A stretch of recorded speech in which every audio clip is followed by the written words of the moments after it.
har jo valgt at tage på træningslejr hernede i Malaga. For førsteholdets vedkommende, så er vi fokus på nogle ting, som vi kan få lov til at nørde. Og der gør det bare noget, at du har sol, 15-20 graders varme, og du kan stå og tale omkring tingene frem for at stå hjemme i Danmark lige nu, hvor der er knap så behageligt og ikke særlig rart at stå stille ret lang tid af gangen.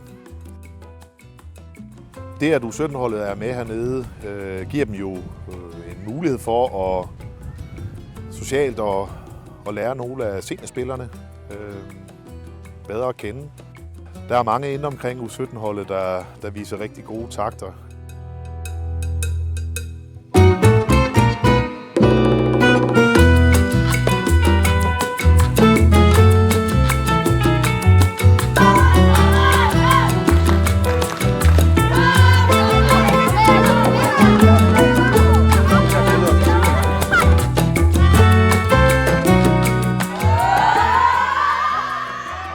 Træningslejren her i Malaga har været rigtig spændende og sjov og rigtig hårdt, fordi vi har haft en hel masse træning og en masse kampe.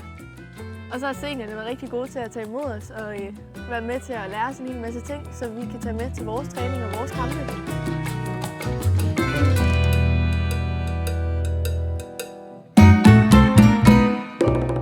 Vi spillede mod et spansk hold også, og det var egentlig ret interessant, både fordi at der spillestil lidt anderledes. De var gode til at falde, synes jeg. Men jeg synes, vi spillede en god kamp. Vi var gode til nogle små 1-2-spil. Vi vandt 6-2.